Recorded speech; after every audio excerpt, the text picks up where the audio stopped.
Come on. All right.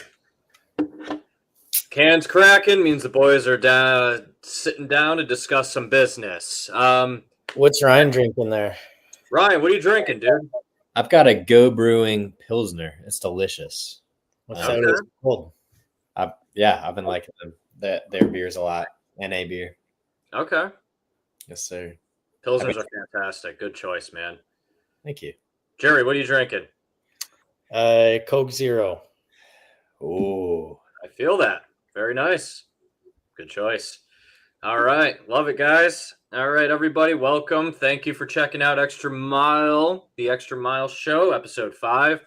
Discuss a little bit about Healthspan and quality aging. It's been a big topic. I'm pretty sure that both of you, if I know Jerry does for a fact, but Dr. Howard Lux has been a huge proponent of a lot of the Healthspan topics, and he really has been putting forth a lot of good stuff in his Substack and in his newsletters. So part of this episode is because of how Dr. Lux has really put out a lot of the research that's been going on behind the Healthspan movement pretty well for the last 10 years.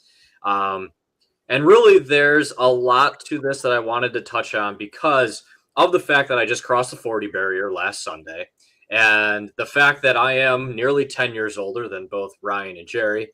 And it's a way to kind of be like, hey, guys, welcome to the future. Stick with it. And that's my biggest thing is just to be able to kind of look back and to say, like, I saw when the great divide, because I always say the great divide of fitness is around 30. I feel that looking back now that it's true. It's more true now as I'm here 10 years later and things have thinned out, quite a bit even more. So what is Healthspan? Healthspan essentially is the length of the life that we live that is essentially disease-free, maintaining mostly functional independence and mobility, and also having quality blood markers for blood work. When you look at the difference, and this is a big thing that's come along, and this is something that I see a lot, is the difference in essentially, what is the difference between healthspan and lifespan in terms of the number of years? And working in a nursing home, I can see the people that have strung on for dear life and have been able to get to like a certain number. And then there are others that have been able to live much more in a quality sense. The average age, the average lifespan right now in the United States is somewhere around 78 years old, with the average health span of someone being about 66. 66, 67 to 79 years old means that you're going to live in some sort of a disability or have some sort of metabolic disease for 10 to 12 years of your life. That is a significant portion of your life to be living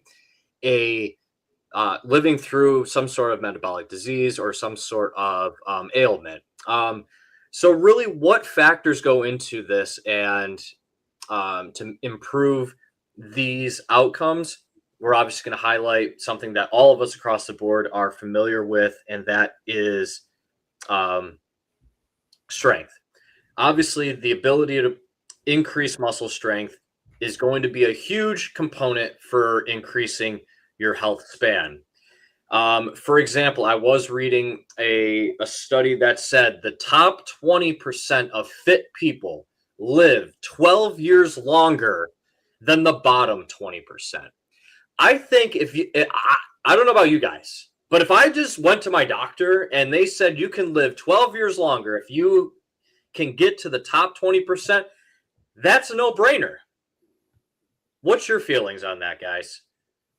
12 years. I don't know. I'm just kidding. 12 years sounds pretty good. Is that like strength? Is it cardiovascular health? Is it all of it? How do they? That is like an all mortality sort of like total lifespan. So they're looking at the top 20. They're saying are fittest are living 12 years longer than the bottom 20%. Yeah. I just read that and I was like, sold. Say less. I'm sticking with it. love those sort of statistics, like similar to max. Usually it's a pretty good indicator of how much cardio work you've done over your life. And a top 10% in VO2 max of your age group at 50 versus a bottom 10%, you're going to live so much longer. The only issues I have with those studies is I don't know if it moves the needle for the average person, because bottom 20% fitness is almost a disease state. Like, it's probably morbidly obese. They probably know they're not planning to live to 90 if you're a bottom 20% of fitness at your age category. It's all, like, I would argue that's a person who is diseased already. But there are some, like, even if you look at a 50th percentile fit person versus a top 1 or top 2%, the difference is insane as well. What, like, something or like 10 years or whatever it is for lifespan or Healthspan, which that's more interesting to me because it's an average person versus someone who, what I'm striving, or Ryan's or Jason's striving to do, is which would be a top percentile person. So that's kind of cool. Because I always wonder if, like, what does that bottom 20% look like? Like, if they control for disease states and things, that's one thing. But I would be very curious to know, like, what a bottom 20th percentile VO2 max is in terms of steps per day or whatever you're looking at. Absolutely. Do you think that retroactively, like if you were to say, like, this is, what we were looking at now, do you think that would be a good preventative for people that maybe they're not in the bottom 20%, but might be heading that way? Obviously, like, I agree with what you're saying in terms of, like, people that are already in the disease state, not a whole lot that we're going to do other than, maybe some slight improvements or maybe some compensation. But do you think it could be a good education tool? Yeah, I think most people are probably in the middle of the bell curve, either heading towards the bottom 20 or the top 20. I don't think it takes much work to get to a top 20th percentile at 60 years old. It probably means you're just exercising a few times a week, or even just walking daily, sort of thing. So yeah, definitely. I mean, trends and stuff, like, there's no question that's important. It is. I feel like if you can get someone to consciously think about that and how exercising a few times can, make your life better in 10 years from now, I think it's important.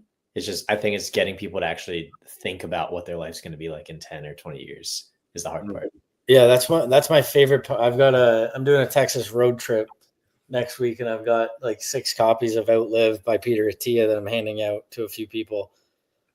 And the thing I love about how he breaks it down is he tries to cut through that of what do you think your life is going to be like. So he, as an engineer, he's basically reverse engineering it all. So do you want to be able to go for a brisk walk, a 3-kilometer or 3-mile walk when you are 75 years old, and be able to take, do 10 flights of stairs without having to take a break? Yes. Okay. That means your VO2 max at 75, we can calculate, and it drops, 10% per decade or whatever after 35, 50, whatever that is. So we can reverse engineer it and say, okay, so by the time you turn 50, we want your VO2 max to be 60, because you want to be able to run 5K at 65 years old. So I like doing it that way, because there is a way to, I mean, I'm an engineer, so I think it's just like it makes the most sense of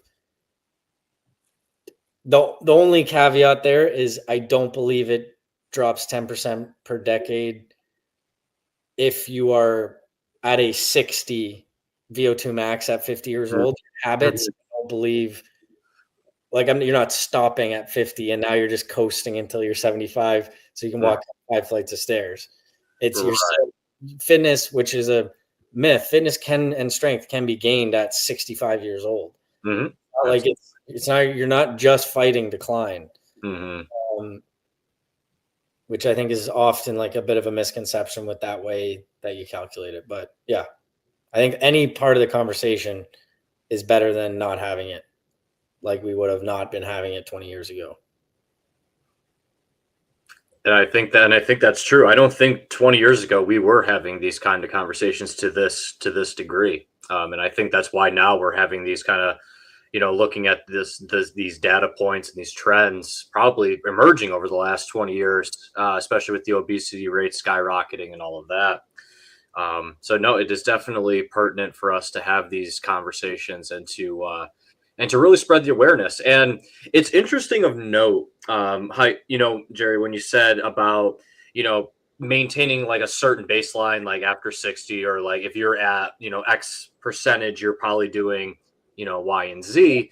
It's crazy how small that percentage probably really is in terms of that over 60 crowd that is meeting that criteria and those guidelines. It's I think that'll improve as time goes on, and I think more of these things become more public knowledge, and it just becomes more of a accepted by society. I think it'll improve, but I think like a lot of still the older generation is catching up on, and there's certainly areas of the older population that are crushing it, but as a whole, and if we're talking about the United States, we're still criminally behind. But I'm hoping, fingers crossed, that things improve. So it is. I mean, it is important to just get them moving, however they can. When you get to that point. So here's one, and I'd love to get your take on, because this is something I've always thought about, but we don't always, with your friend groups and stuff, you're not always having conversations about longevity and things like that. Yeah. So one thing that I'm sure you're very aware of is this idea of leg strength is a big correlator to longevity and health, but grip strength is one of the biggest as well. It is, yes. And there's some hypotheses, theories that if you fall, you can grab yourself on the railing before you fall, so then you don't end up in the hospital and your mortality risk is down. Whatever that, or leg strength might be balance or getting up. What I find funny is that my theory on the grip strength is that it's a proxy for being active and lifting weights, doing resistance. Like if you are deadlifting, your grip strength is incredible. If you are doing pull-ups, your grip strength is really good. If you are carrying things, working a job that requires effort and labor, and you are active, you're gardening, you're a farmer, your grip strength is good. What I find funny is, and it's a really easy thing to test. So studies at universities by college students on older people, what are they going to bring? They're going to bring in a grip strength, like dynamometer or whatever it's called. Yep. It's a repeatable, max effort, very low injury risk, very analytical tool you can repeat. So that's a good measure to do, and it's common. But what I find funny is even Attia talks about it, where like he trains people's grip strength for longevity. I'm like, that, I don't think that's what we're like. I think if you want grip strength for longevity, you should be deadlift, like doing the things that older people weren't sitting there with grip or like stress balls all day, the crush grippers, and it's one of those things where it's like you're targeting the measurement that you observed, but it's not actually that's not what you were really testing.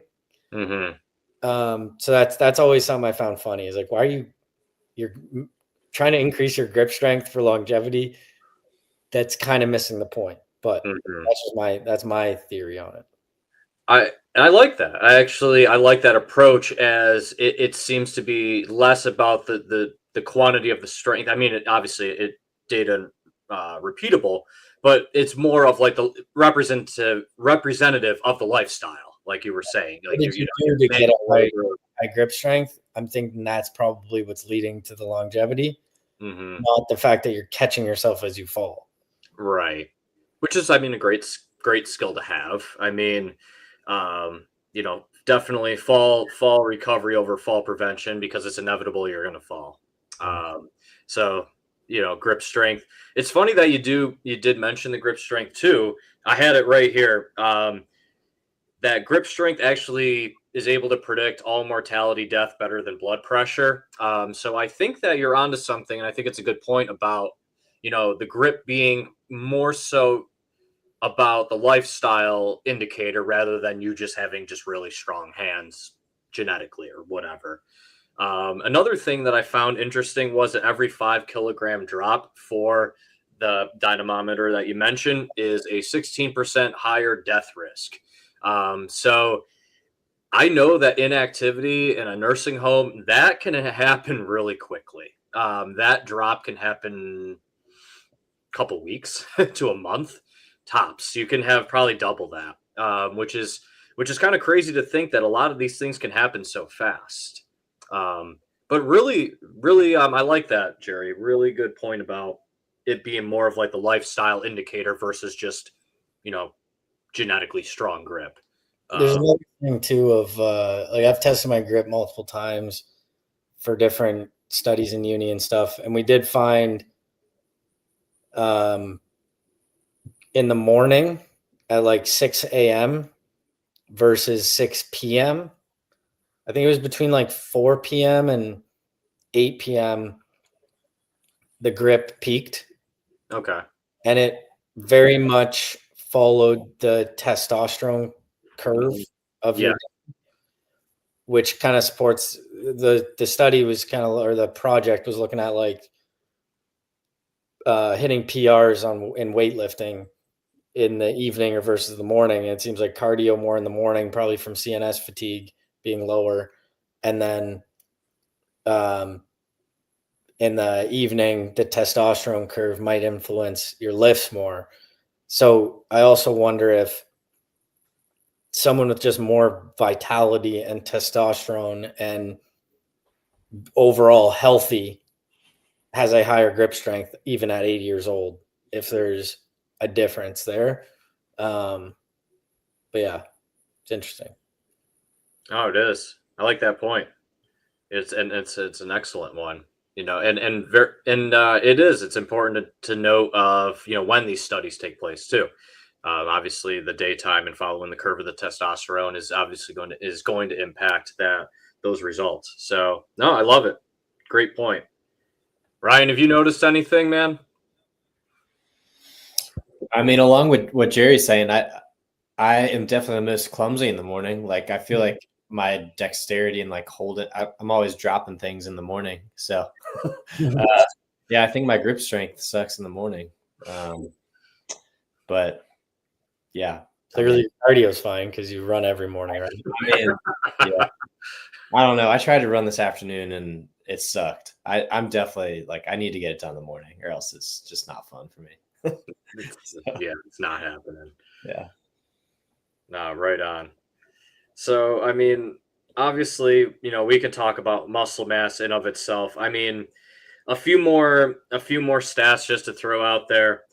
Um, going back to grip strength, older adults, don't know what the age is, but a study by JAMA Surgery in 2018, older adults in the strongest grip strength category live 4 to 6 years longer than those in the weakest.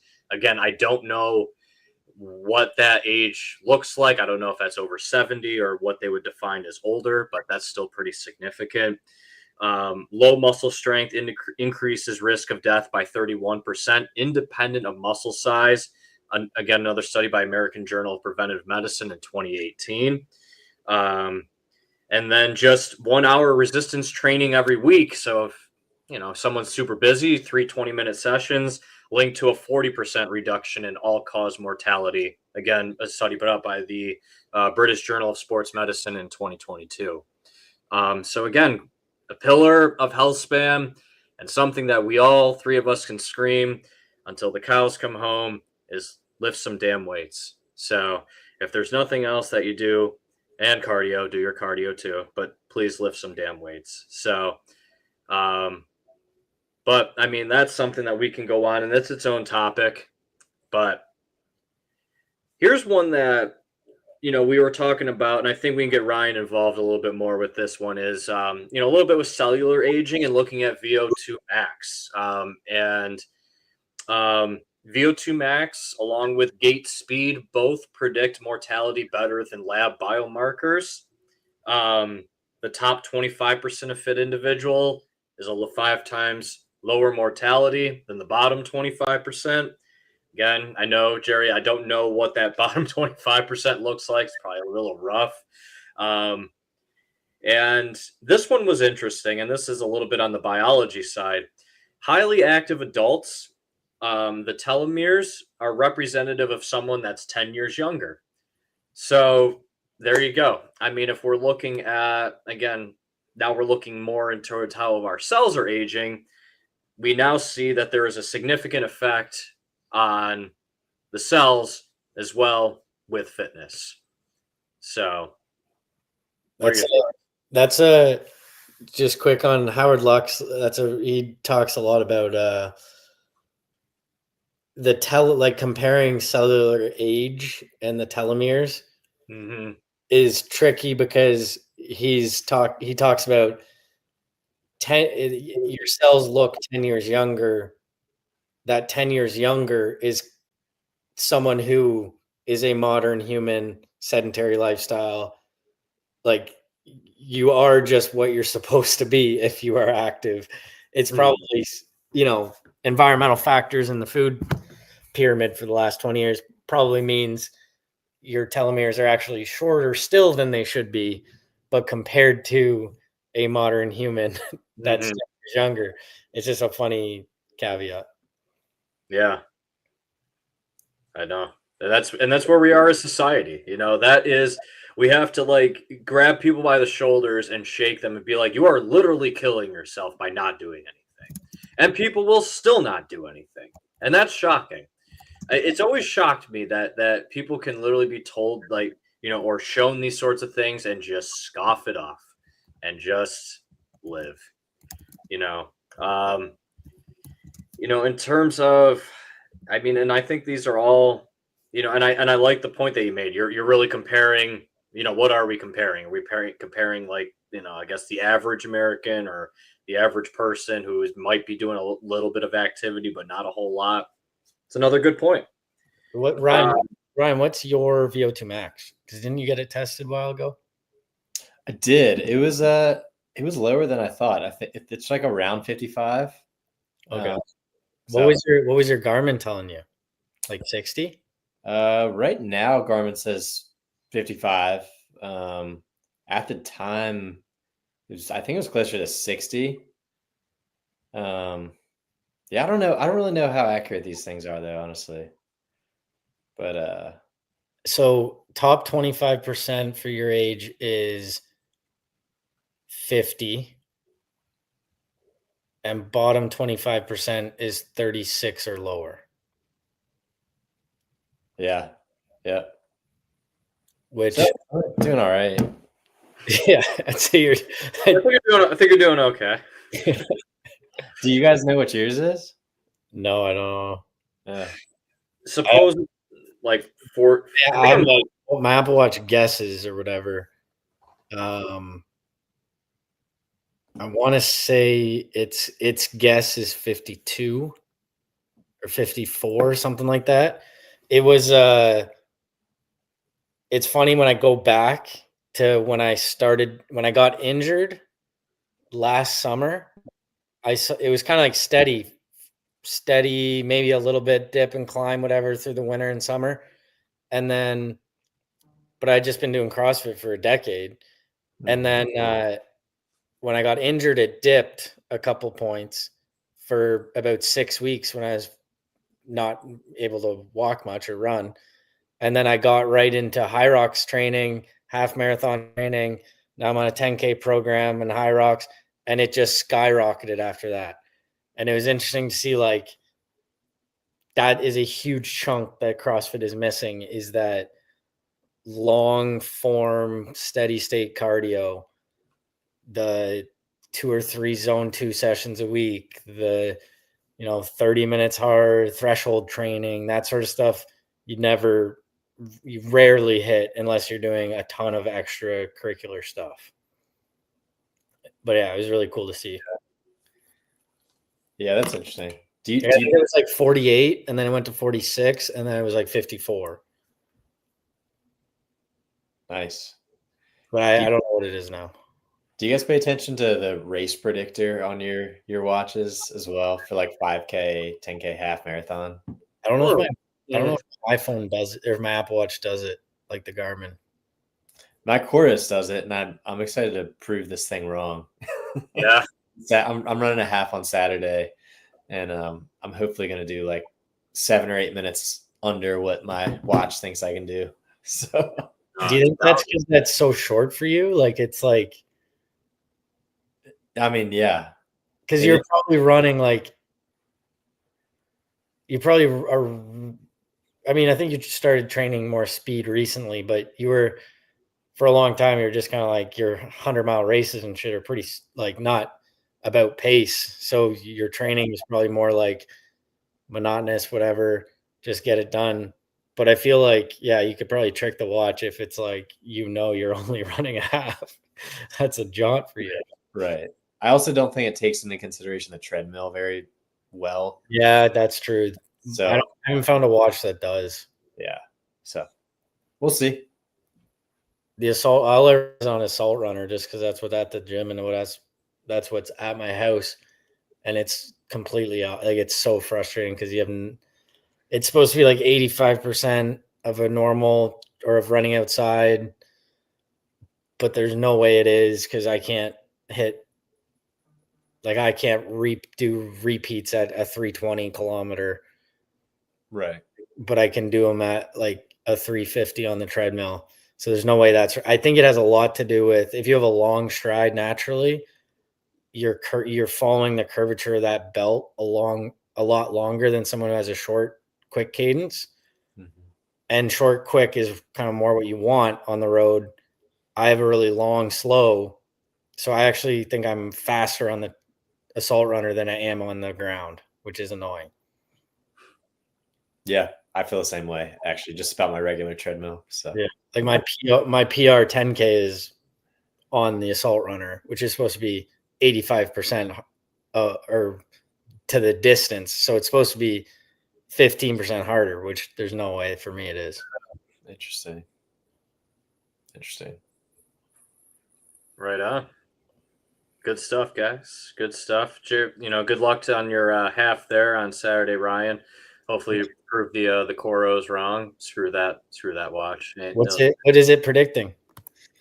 136.45. It's just so far off. I think maybe I'm cocky, but you'll break an hour and a half. I think you're breaking an hour and a half for sure. Yeah, that's what I'm going for. So yeah, you got this, dude. You got it. Good stuff. Now VO2 max, super important. Another mortality predictor. So good on that. A couple other things to just throw out randomly. Again, a lot of just random stats on the Healthspan stuff. I do love. So they say that only 12% of American adults are metabolically healthy and have clean blood work, which is crazy. 88% of us have some sort of biomarker of some kind. 12%, you said? 12% of American adults are metabolically healthy. Wow. Yeah. 12%. That's rough. I think that might be a bit more rough to think about than like even obesity. I mean, obesity is going to have the biggest direct impact, but future impact, that's a lot of people on the on deck circle. Those are your ticking time bombs. where a lot of this information would be super helpful. That bottom 20%, yeah, it's pretty bleak. But this group, that next level up, it's like, yeah, that's a sad statistic right there. Visceral fat, another big thing. Anything around pretty well the stomach area is going to increase your mortality risk by up to 110%. And then insulin resistance increases that risk as well by 260%. Crazy. Lifestyle super important. Eat well, be active. I mean, that's the underlying theme for the entire episode. But yeah, the 12% thing got me. I was like, damn, that's serious. So, but anyway, so how are you guys asleep? I know I can tell you 10 years down the road, being where I am now, that sleep I wish would be better. It's not bad. It's improving. But it could be better. Are you guys prioritizing that for yourselves? I feel like Ryan is. He's always in bed early. I definitely am.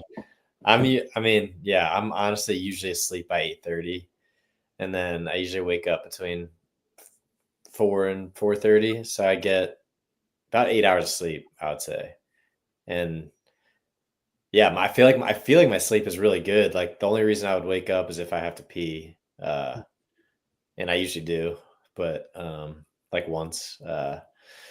But yeah, I generally feel really rested. I mean, I'm lucky right now, I guess. I don't have kids, so it's really no one to wake me up other than maybe my dog, but she likes to sleep too.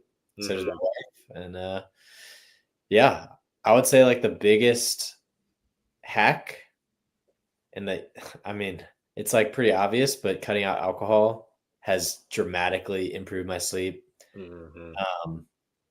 So that's like the number one thing I think to make your sleep better, because even like 1 or 2 drinks is going to affect your sleep, even if you may not even notice it, but you'll notice it when you wake up. You wear a Whoop for 2 years straight, you realize the 1 or 2 beers you had at dinner on Friday night that you like, often two beers, it felt like it helped my sleep. Like it made me tired and I fell asleep quicker.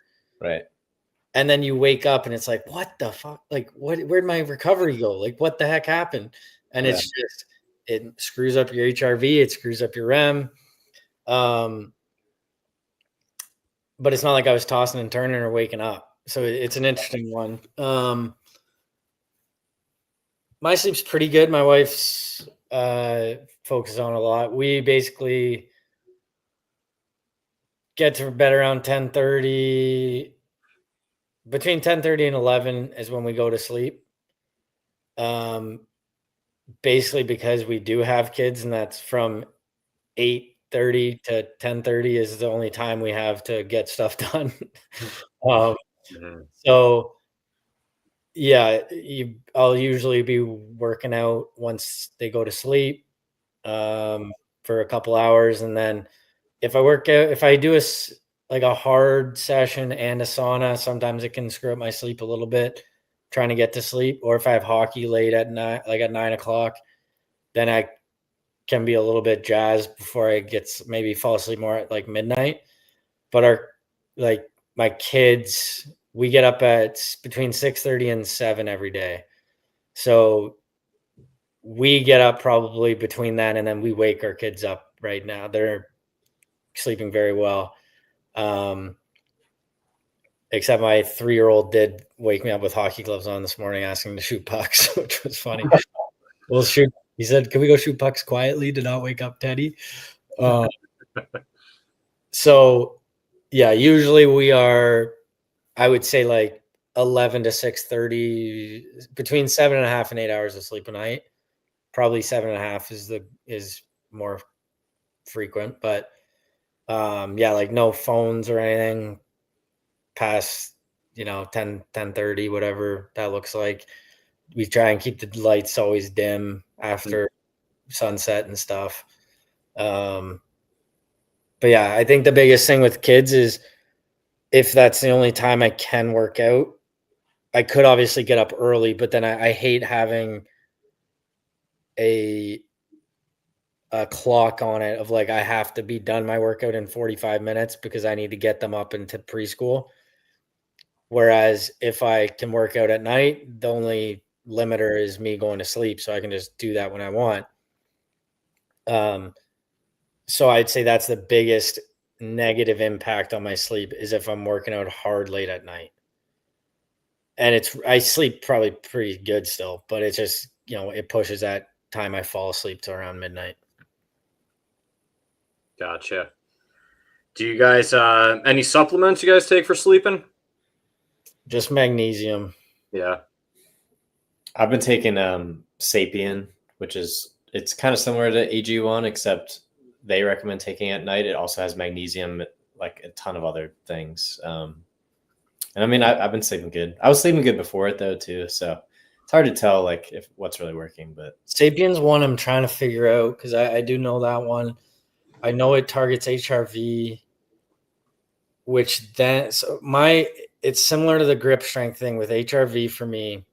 There were things that I would do that the Whoop would then regard as really good. So actually, sometimes I think I can't remember if it was like if I'd have one drink or if I had marijuana or something, like if I had exposure to some drug or whatever for one day, it would lower my HRV or it would increase my HRV in the morning or at night over like while I'm sleeping. And so it would tell me I'm really recovered. But I knew it was like a negative thing. And then the next day I would see that negative. And so what I'm always trying to figure out is HRV, let's say you have a baseline. If it's above, it means there's balance in your nervous system. Basically, parasympathetic and sympathetic nervous systems are balanced and you are rested. Mm-hmm. But what I'm trying to figure out are there things that target your HRV number to change without actually, so it would look like you are more rested or recovered than you actually are. If that makes it's hard to explain, but are some supplements targeting the measurable thing without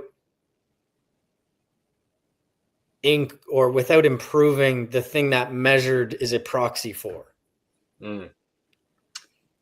I will venture a guess and say that most supplement companies are going to go for the perceived effect. I think they're going to go for, if I take this, I feel more rested. It's just HRV is a tough one because I don't know if it does mean balance in the parasympathetic and sympathetic. So does that necessarily mean you are recovered, or does it mean you're recovered, or it just means something has influenced your HRV? Like it's something I'm trying to figure out. I can't really get a good answer. But I mean, there's magnesium in it. There's other things. It's a good supplement for sure.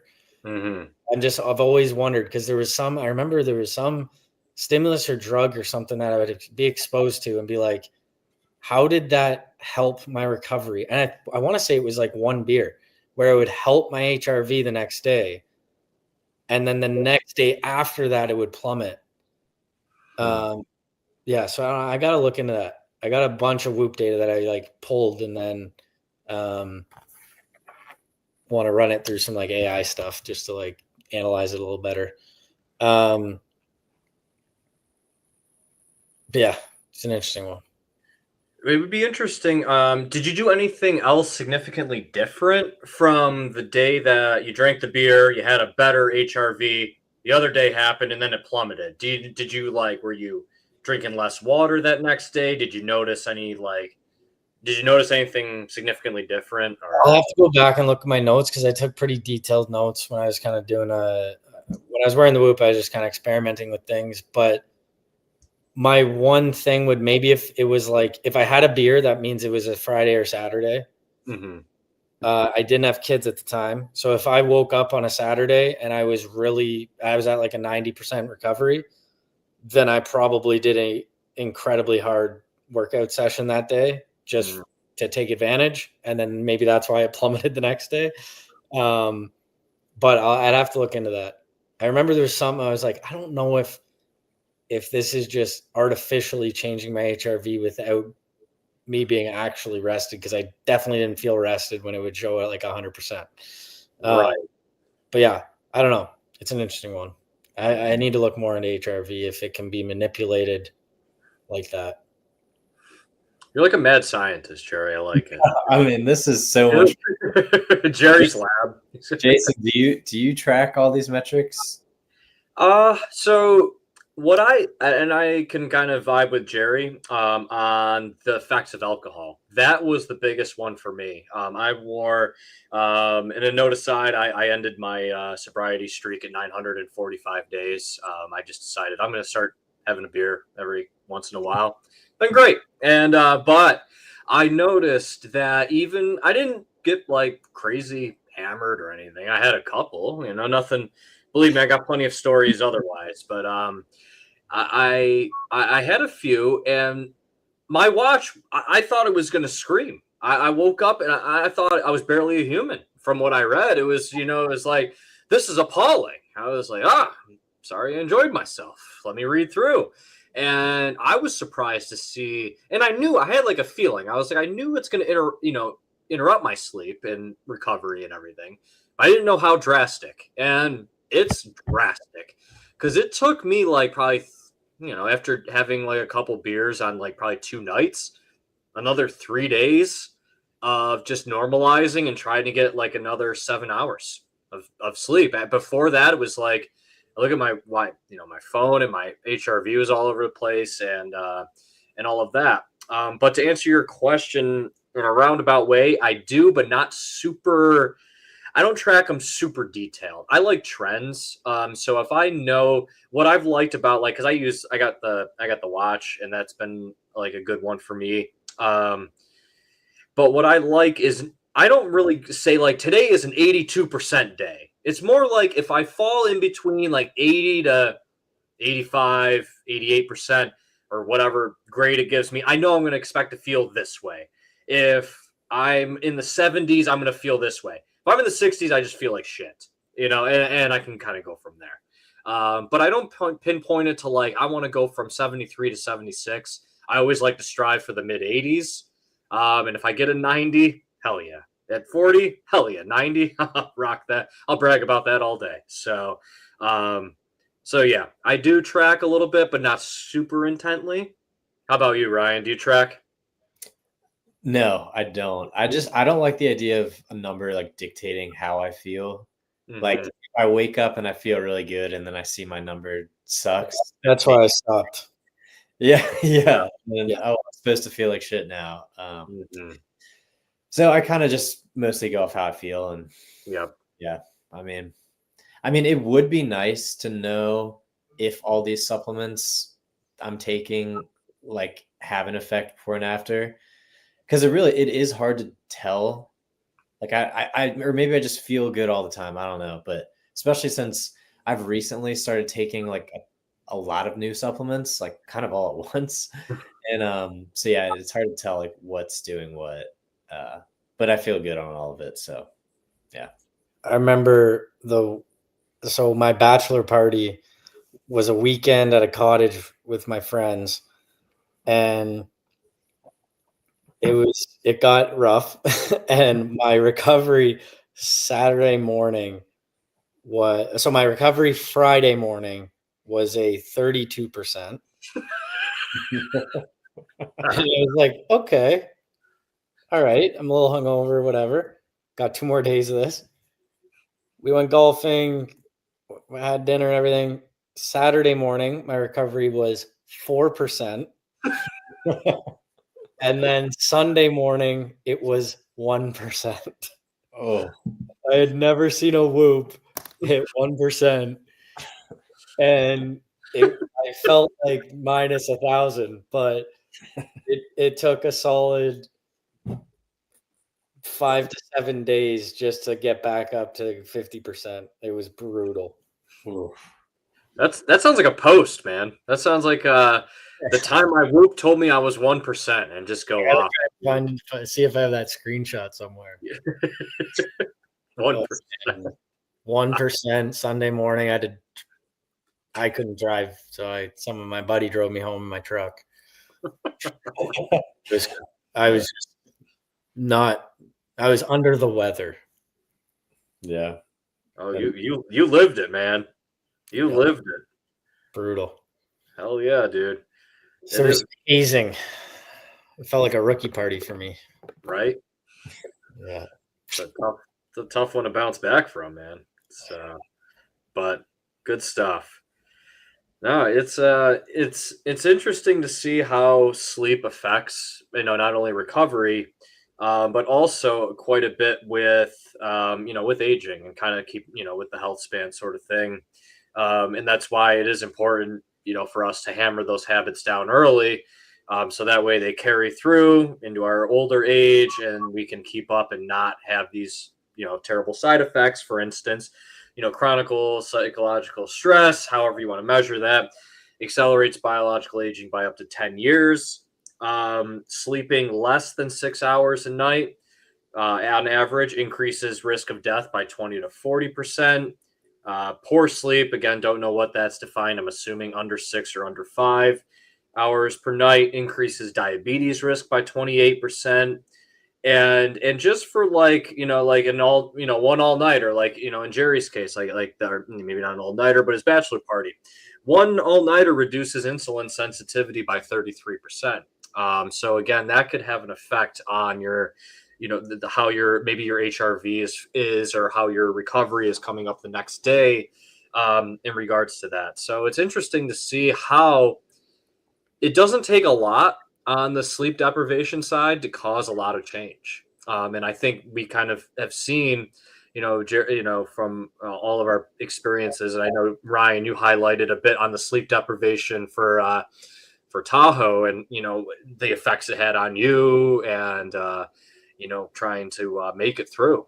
So it's amazing how sleep deprivation affects us in both the short and the long term. That's a good point. I was just thinking about that. Like, yeah, what's the number of 4 all-nighters in a row?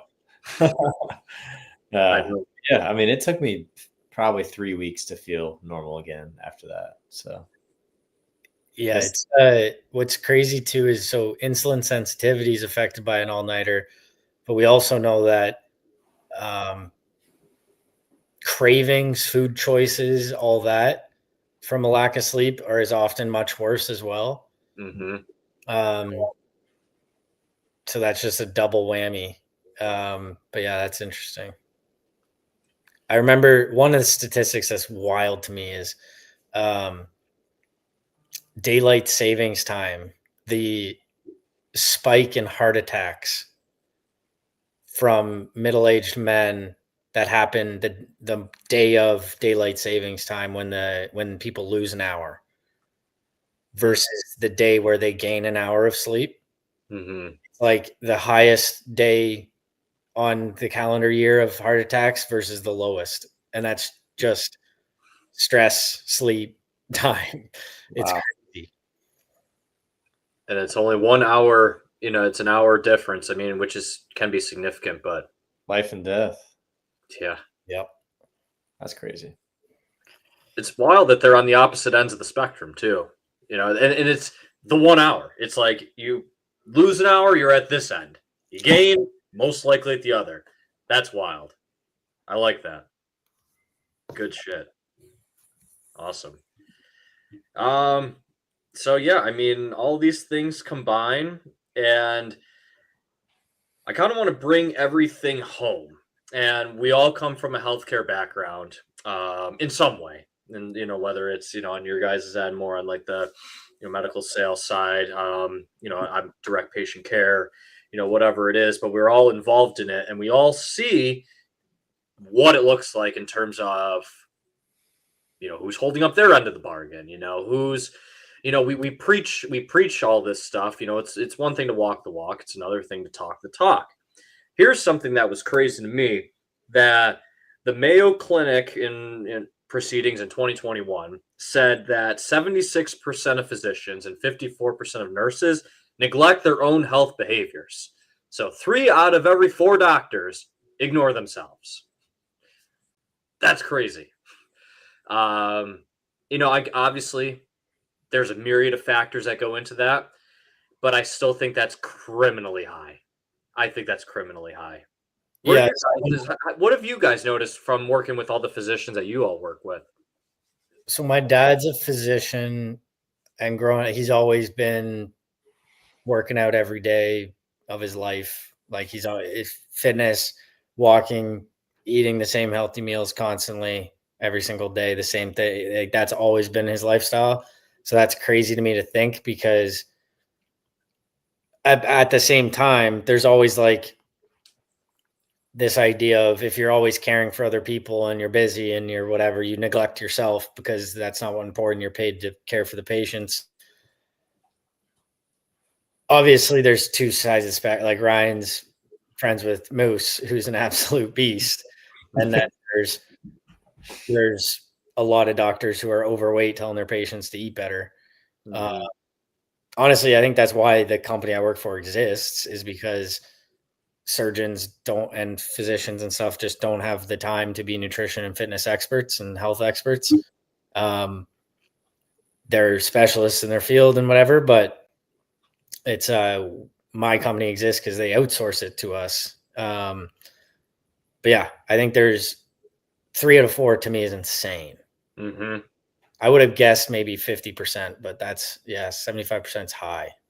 It's bad. It's criminally high. And I think that, and I want to say that it probably skews a bit, probably depending on the practice or like the specialty. Obviously, orthopedics, most likely a sports background, going to be active, probably going to be at the top tier of the physicians that are going to be in shape. And then I think probably after that, I don't know have the exact stats, but I'm sure that, maybe like an internist or maybe like a busy ER doc or something is probably on the other end of it, where, super long hours, doesn't have access to maybe like the best options to eat, or they don't think that they do.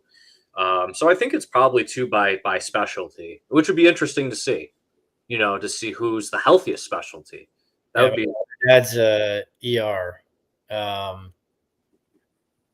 Yeah. So obviously it comes down to personal choice. So whatever you're going to prioritize, you're going to prioritize for sure. Right. I'm sure, like if you're a longevity doctor and you're overweight, that's got to be nuts. You can't be charging patients and going in and you're obese. Yeah. It sure happens, though, honestly. I know it does. It's just, yeah. If you can't do, teach, I guess, whatever the saying is. And it's Steve had a question. My buddy Steve used to work together at IntelliJoint. Ryan, have you learned a little about the impact on ultra running on long-term joint health? Are there things you're doing to proactively mitigate wear? Collagen supplement? Well, yeah, I mean, yeah, I do take collagen. I don't know if that's doing too much, but yeah, I take that. I mean, the studies I've seen mostly are on marathoners, and most of those studies show that the joint health is actually better than those that are sedentary. I mean, I think when you start going like super high mileage, that may not be the case. Yeah, like it's got to be tough to do an like a study on ultra running. Yeah. But I mean, I will say I know of so many athletes that have been doing ultras for decades, like 30, 40 years. I mean, you go on Ultra Sign Up and look at all the races they've done, and they have like hundreds listed. And I mean, they're still doing it. There's just a 90-year-old that did this 50 miler. And I went to his Ultra Sign Up, and he's doing like 10 races a year. I'm assuming he's just walking at this point, but like still he's going like 100 miles. So, I mean, in terms of what I'm doing to prevent that, I mean, I'm trying to take a lot of good supplements and take rest when I need it. Not running every single day, listening to my body, It'd taking be interesting to know if I have a feeling that guy versus Goggins, who has horrible knees, had like the tops of his tibia cut off and reshaped. yeah. I have a feeling that's majorly genetic. He said it is, but I mean he's also like the extreme. Like he doesn't do any of the things I was just talking about. Right, he's extreme, but I bet that dude that's running 10, he's pretty damn extreme too. Oh yeah. No, you're If right. he had the same genetic makeup, I bet his knees would be screwed up too. Right. I have a feeling that there's just like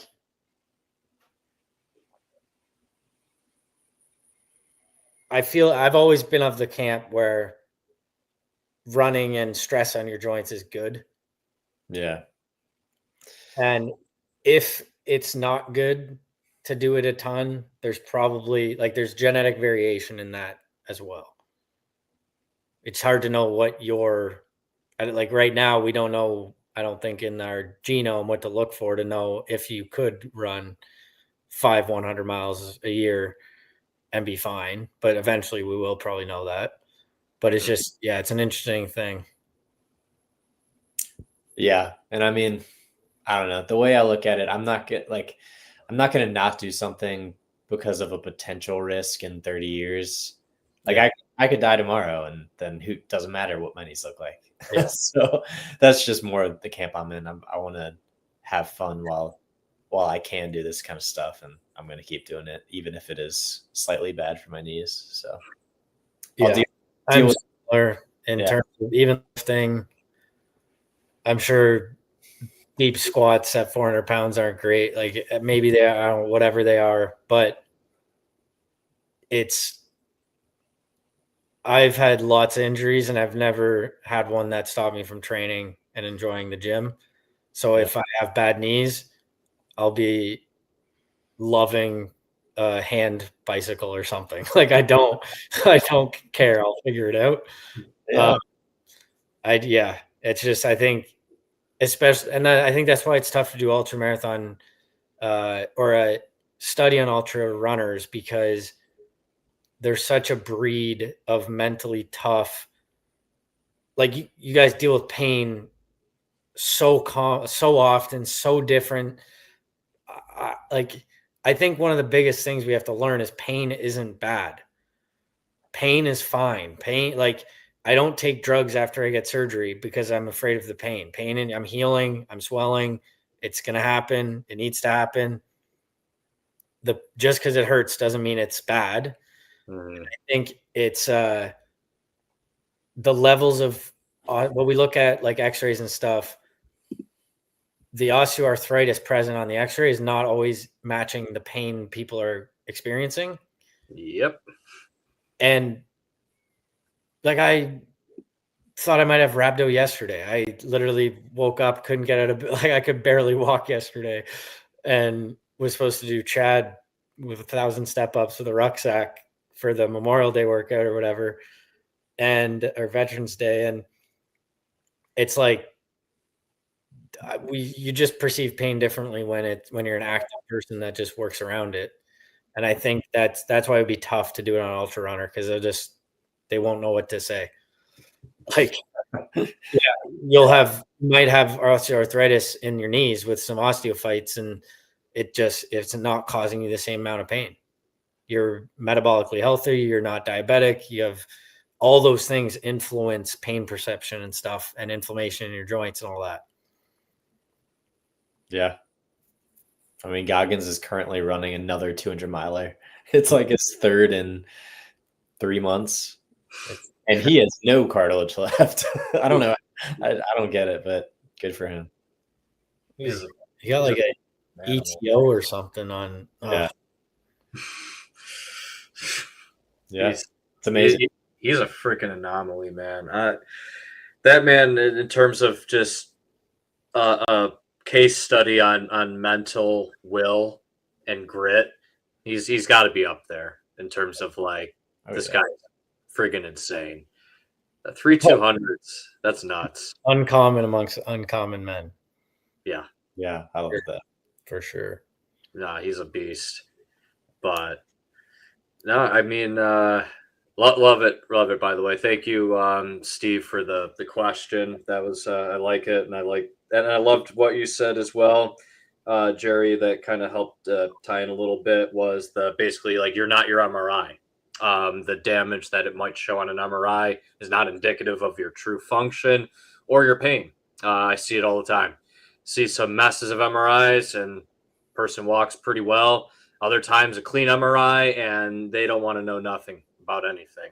So it's really interesting how I think Dr. Lux talks about that, where it's like treat the patient and the symptoms, not the X-ray. Mm-hmm. And shout out to Steve. He's an Iron Man, actually. So he's awesome. Familiar with the long distance. Soon to be a runner. Yeah, maybe. I think right now he's a baseball coach right now for his kids. I think that takes all his time. Oh yeah, I bet. Hell yeah, that's awesome. But I'm gonna wrap this up just with a couple more things and with a nice little zinger at the end, and then we'll get some final thoughts. But just some other things about kind of like this whole health span thing and staying healthy and trying to get it beyond 66 years of living, relatively well. Being unfit kills more people than smoking. 80% of premature deaths are lifestyle related, not genetic. 90% of adults don't meet strength training recommendations. Losing muscle is the number one predictor of losing independence. And this one's going to sting. Healthcare workers have shorter life expectancies than the patients they treat. That is crazy. Wow. Yeah. Probably to do with lifestyle stress. Yeah. That's interesting. Yep. Night shift, maybe their sleep's all messed up. Shift for sure. I remember when I was like 10 years old, I go, my dad's dad passed away on my dad's 16th birthday. When I found that out, I was like 10 or 8 years old or something. And I was like, are you going to live like long, like till you're 80 or whatever? Yeah. And he's like, hey buddy, I'm a ER doc doing shift work all the time. I might make it to 60 or something. And I was just like, whoa, that's a harsh reality when I'm 10 years old. Yeah. So I like from the start, I was like, oh, sleep's really important. Okay. He was up on the research 20 years ago. Yeah. Wow. He's at 60 now, so that's good. All right. He made it. Yeah, there you go. You made it. Yeah, my final thoughts on anything like this would be most acute stress followed by recovery is good. Chronic stress is bad. If you can live by that can be a guiding principle in almost anything, whether it's food, exercise, like constant insulin spikes and things leads to diabetes. But intense exercise causes insulin spikes. Eating causes insulin spikes. Those things, if they are acute, followed by periods of not that systemic reaction, it's a good thing. So that's often same thing with cortisol, which was like chronic stress and sleep deprivation is bad, but cortisol spikes from seeing the sunlight in the morning, cortisol spikes from working out hard. Those are all good. Mm-hmm. Yeah, that's kind of always been something that I've thought about. It's if something's chronic, it's usually bad. If something's acute, it's usually good. That goes for tendon health with exercise and resistance training. It goes for like almost any disease state you look at it, it's part of it. Mm-hmm. It's why Mm-hmm. ultra runners that down sugary drinks and gels and stuff, it's not unhealthy. Like, that's why they are not diabetic. Mm-hmm. It's planned, it's acute, it's strategic. It's not constant drinking a Coke every single day, 3 times a day, blah, blah, blah. But yeah, so that's something is longevity or healthy states versus disease states. That's something I always think about. Love it. Love it. Ryan? I would say the hardest part is getting started. Like it's if you're not doing anything or much in terms of exercise now, I feel like it's easy to get overwhelmed just thinking about all this stuff you have to do.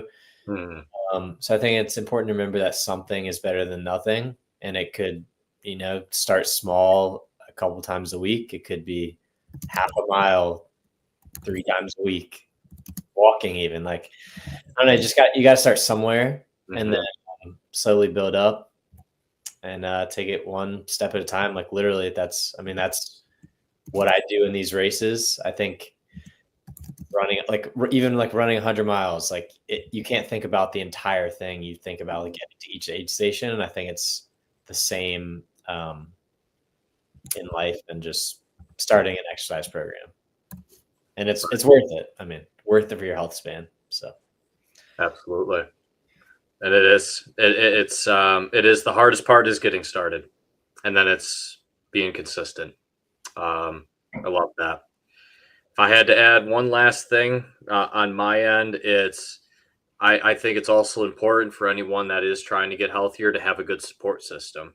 We always talk about a lot of it is, in professional circles or whatever, you are, the result of the 5 or 6 closest people to you. And especially for health, you want the people closest to you, your family, to also buy in. And I mean, it sounds like both you guys, I also have, we all have really good setups. We have supportive partners. We're setting the examples for family. And I believe that that's important because there's that trickle down effect where, kids look up to their parents. And if they see those things early, they're much, you guys know this, they're much more likely to imitate that. So having the good support system, having the education, and really setting the example and having that community effect, I think goes a long way towards all of us improving our health span and having a positive effect. So Yeah, I would say if you're not going to do it for yourself at this point, then do it for your kids. yeah, Because even if you haven't had them yet, the metabolic health transfers in healthy sperm if the father exercises. mm-hmm. Another thing would be one cool study I was reading, the sleep deprivation if it's for exercise. So if you are getting, so the difference between 8 hours of sleep and 6 hours of sleep, but if that 6 hours of sleep person is getting an hour of exercise, so you're getting up early to get that in, it negates all the negative effects of sleep deprivation when you're looking at longevity studies. interesting. Which is super cool. Yeah, Other thing, it seems like a lot, but let's say you were a bottom 25th percentile male, Ryan's age, 31 years old. Mm-hmm. That's a VO2 max of around 36. Mm-hmm. Average or good average is kind of like above 40.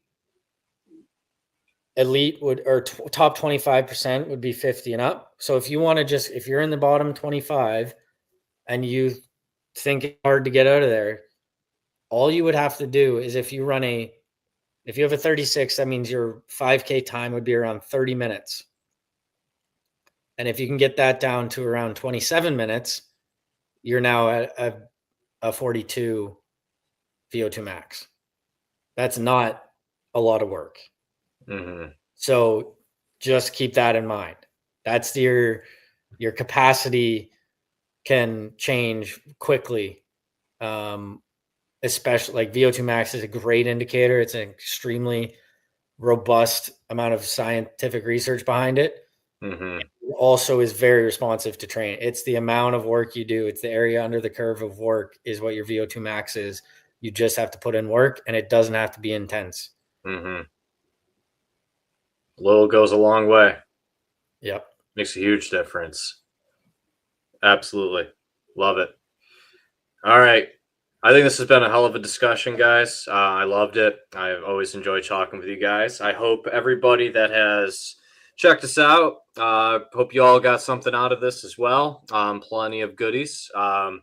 So definitely check this one out again. If you're checking us out late, definitely check the replay on this. And gentlemen, I'm looking forward to the next episode when we get that rolling and we sit down, we crack the cans, and we get down to business. So it's always a pleasure to chat with you guys. And thank you all for checking this out. And we look forward to doing this again soon. Sounds good. All right. Take your magnesium, Ryan. All right. Take your magnesium, everybody. See ya. All right.